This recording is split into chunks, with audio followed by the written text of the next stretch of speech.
আচ্ছা, আপনার নাম কি? এমপি। এমপি মানে? এমএতে মোহাম্মদ, পিএতে পলাশ, মোহাম্মদ পলাশ। আচ্ছা, আপনার বাবার নাম কি? এমপি। মানে? এমএতে মদন, পিএতে পাগলা, মদন পাগলা। আপনার মায়ের নাম কি? এমপি। আরে, এমপি মানে কি? এমএতে মোহনা, পিএতে পাগলি, মোহনা পাগলি। আচ্ছা, আপনি আমাদের এই কোম্পানির চাকরিটা কেন করতে চান? স্যার, এর কারণ হলো এমপি। এমএতে মানি, পিএতে প্রবলেম, মানি প্রবলেম। আপনার বয়স কত? স্যার, আমার বয়স এমপি। এমএতে মাত্র, পিএতে 25, মাত্র 25। আপনি কি পাশ করেছেন? স্যার, আমি এমপি পাস করেছি। এমএতে মেট্রিক, পিএতে পাস, মেট্রিক পাস। আচ্ছা, আপনার এলাকার নাম কি? স্যার, আমার এলাকার নাম এমপি। এমএতে মদন, পিএতে পুর, মদনপুর। আপনার মাথায় দেখি এমপি সমস্যা। স্যার, এমপি মানে?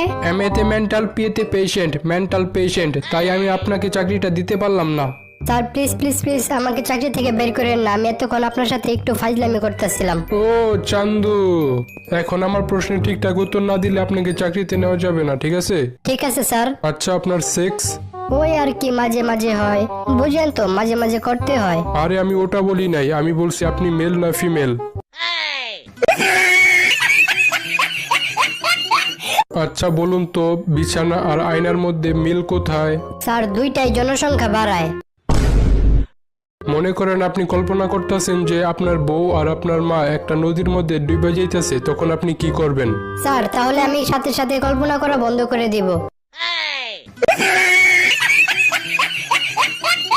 আপনি তো আগে নৌবাহিনীতে চাকরি করতেন, তাহলে সাঁতার পারেন না কেন? আচ্ছা স্যার, আপনি তো আগে বিমান বাহিনীতে চাকরি করতেন, তাহলে আপনি উঠতে পারেন না কেন? আচ্ছা, আপনি কি কখনো একটা পাহাড়ের থেকে বেশি উপরে লাফ দিতে পারবেন? জি স্যার, অবশ্যই, কারণ লাফ দিলে তো আমিই দিমু, পাহাড় তো আর লাফ দিতে পারে না। ঠিক আছে, বলুন তো, পৃথিবী যদি 30 গুণ দ্রুত ঘুরে তাহলে কি হবে? তাহলে তো একদিন মানে 30 দিনের সমান, আর আমরা প্রতিদিনই বেতন পাবো।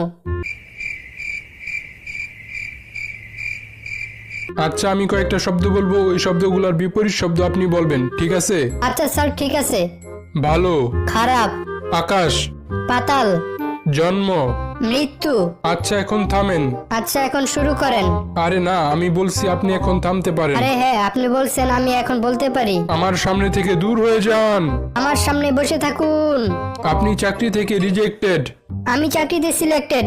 Yes, thank you sir, thank you. কালকে থেকে অফিসে আসবো।